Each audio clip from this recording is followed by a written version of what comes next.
सावधान, क्योंकि समय आ गया है जो प्रभु यीशु ने कहा था, मेरे आने से पहले तुम्हें चिन्ह दिखाई देगा। और वह समय आ गया है जो प्रभु यीशु ने कहा था, तुम तारों को चलते हुए देखोगे और पहाड़ अपने अपने स्थान से सरक जाएंगे और जगह जगह भूकंप होंगे और बड़ा भूडोल होंगे और गांव गांव शहर शहर मरी आएंगे और गांव शहर सुनसान पड़ जाएंगे और लोगों के बीच में से प्रेम को उठा लिया जाएगा और आपस में लड़ेंगे भिड़ेंगे और लोगों के बीच में जीव जंतु आएंगे और लोगों को नुकसान करेंगे, जैसा कि वचन में लिखा है। प्रकाशित वाक्य 6 अध्याय 1 वचन से 17। फिर मैंने देखा कि मेमने ने उन 7 मोहरों में से एक को खोला और उन 4 प्राणियों में से एक का गर्जन सा शब्द सुना, आओ। मैंने दृष्टि की और देखो, एक सफेद घोड़ा है और उसका सवार धनुष लिए हुई है और उसे एक मुकुट दिया गया और वह जय पाता हुआ निकला कि और भी जय प्राप्त करे। जब उसने तीसरी मुहर खोली तो मैंने तीसरी प्राणी को यह कहते सुना, आओ। फिर एक और घोड़ा निकला जो लाल रंग का था। उसके सवार को यह अधिकार दिया गया कि वह पृथ्वी पर से मेल उठा ले ताकि लोग एक दूसरे का वध करे, और उसे एक बड़ी तलवार दी गई। जब उसने तीसरी मुहर खोली तो मैंने तीसरी प्राणी को यह कहते सुना, आओ। मैंने दृष्टि की और देखो, एक काला घोड़ा है और उसके सवार के हाथ में एक तराजू है। और मैंने उन 4 प्राणियों के बीच में से एक शब्द यह कहते सुना, दिनार का सेर भर गेहूं और दिनार का 3 सेर जो पर तेल और दाखरस की हानि न करना। जब उसने चौथी मोहर खोली तो मैंने चौथी प्राणी का शब्द यह कहते सुना, आओ। मैंने दृष्टि की और देखो, एक पीला सा घोड़ा है और उसके सवार का नाम मृत्यु है और अधलोक उसके पीछे पीछे है। और उन्हें पृथ्वी के 1/4 पर यह अधिकार दिया गया कि तलवार और अकाल और मरी और पृथ्वी के जीव जंतु के द्वारा लोगों को मार डाले। जब उसने 5वीं मोहर खोली तो मैंने वेदी के नीचे उनके प्राणों को देखा जो परमेश्वर के वचन के कारण और उस गवाही के कारण जो उन्होंने दी थी, वध किए गए थे। उन्होंने बड़े शब्द से पुकार कर कहा, हे स्वामी, हे पवित्र और सत्य, तू कब तक न्याय न करेगा और पृथ्वी के रहने वालों से हमारे लहू का बदला कब तक न लेगा। उनमें से हर एक को सफेद वस्त्र दिया गया और उनसे कहा गया कि और थोड़ी देर तक विश्राम करो, जब तक कि तुम्हारे संगी दास और भाई जो तुम्हारे सम्मान वध होने वाले हैं, उनकी भी गिनती पूरी ना हो ले। जब उसने 6वीं मोहर खोली तो मैंने देखा एक बड़ा भूकंप हुआ और सूर्य कमल के समान काला और पूरा चंद्रमा लहू के समान हो गया। आकाश के तारे पृथ्वी पर ऐसे गिर पड़े जैसे बड़ी आंधी से हिलकर अंजीर के पेड़ में से कच्चे फल झड़ते हैं। आकाश ऐसा सरक गया जैसा पात्र लपेटने से सरक जाता है और हर एक पहाड़ और टापू अपने अपने स्थान से टल गया। तब पृथ्वी के राजा और प्रधान और सरदार और धनवान और समर्थी लोग और हर एक दास और हर एक स्वतंत्र पहाड़ों की खोहों में और चट्टानों में जा छिपे और पहाड़ों और चट्टानों से कहने लगे, हम पर गिर पड़ो और हमें उसके मुंह से जो सिंहासन पर बैठा है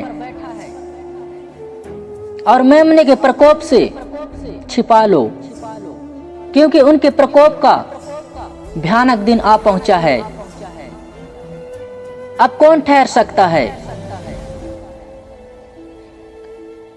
इसलिए मेरे दोस्त, सावधानी से चलना है, क्योंकि अंतिम समय चल रहा है। क्या लगता है? अचानक गर्मी आ जाना और तूफान को रुक जाना, यह सब कैसे होता जा रहा है? वह इसलिए कि यह परमेश्वर का आदेश है कि तूफान को रोक दिया जाए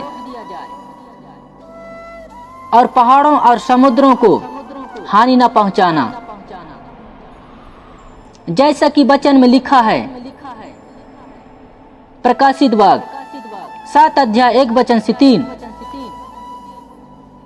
इसके बाद मैंने पृथ्वी के चारों कोनों पर 4 स्वर्गदूत खड़े देखे।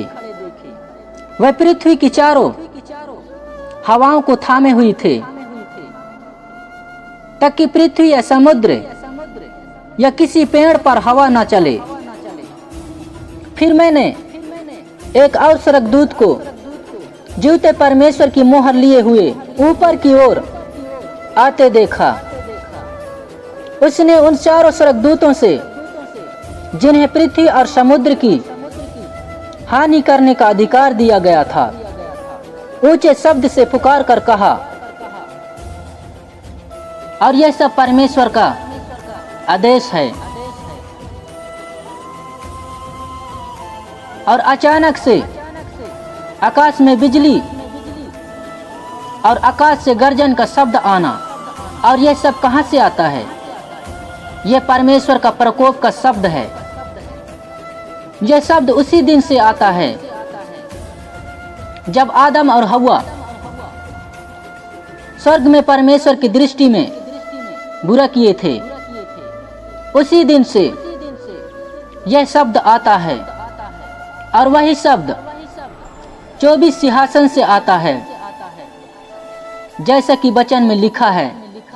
प्रकाशित वाक्य 4 अध्याय के 1 वचन से 11। इन बातों के बाद जो मैंने दृष्टि की, तो क्या देखता हूं कि स्वर्ग में एक द्वार खुला हुआ है, और जिसको मैंने पहले तुरही से शब्द से अपने साथ बातें करते सुना था, वही कहता है, यहाँ ऊपर आ जा, और मैं वे बातें तुझे दिखाऊंगा जिनका इन बातों के बाद पूरा होना अवश्य है। परंतु मैंने आत्मा में आ गया, और क्या देखता हूं कि एक सिंहासन स्वर्ग में रखा है, और उस सिंहासन पर कोई बैठा है। जो उस पर बैठा है वह यह सब और मणि का सा दिखाई पड़ता है, और उस सिंहासन के चारों ओर मरकत सा एक मेघ धनुष दिखाई देता है। उस सिंहासन के चारों ओर 24 सिंहासन है, और उन सिंहासनों पर 24 प्राचीन श्वेत वस्त्र पहने हुए बैठे हैं, और उनके सिरों पर सोने के मुकुट है। उस सिंहासन में से बिजलियां और गर्जन निकलते हैं, और सिंहासन के सामने आग के 7 दीपक जल रहे हैं। वे परमेश्वर की 7 आत्माएं हैं, और उस सिंहासन के सामने माने बिलोर के सम्मान कांच का सा समुद्र है। सिंहासन के बीच में और सिंहासन के चारों ओर 4 प्राणी हैं, जिनके आगे पीछे आंखें ही आंखें हैं। पहला प्राणी सिंह के समान है और दूसरी प्राणी बछड़े के समान है। तीसरी प्राणी का मुंह मनुष्य का सा है और चौथा प्राणी उड़ते हुए उपाक के समान है। चारों प्राणियों के 6 पंख हैं और चारों ओर और भीतर आंखें ही आंखें हैं। और वह 7 दिन बिना विश्राम लिए यह कहते रहते हैं, पवित्र पवित्र प्रभु परमेश्वर सर्वशक्तिमान, जो था और जो है और जो आने वाला है। जब वह प्राणी उसकी जो सिंहासन पर बैठा है और जो युगन युग जीवित है, महिमा और आदर और धन्यवाद करेंगे। तब 24 प्रचिन्ह सिंहासन पर बैठने वाले के सामने गिर पड़े और उसे जो युगन युग जीवित है प्रणाम करके और वे अपने अपने मुकुट सिंहासन के सामने यह कहते हुए डाल देंगे, हे हमारे प्रभु और परमेश्वर, तू ही महिमा और आदर और समर्थी की योग्य है, क्योंकि तू ही ने सब वस्तु सृजी और वह तेरी ही इच्छा से थी और सृजी गई। इसलिए यह शब्द आता है, अब तो इस संसार में और ही बुरा बढ़ता जा रहा है। इसलिए मेरे दोस्त, उसे सुनना है और उस शब्द को समझकर सावधानी से चलना है।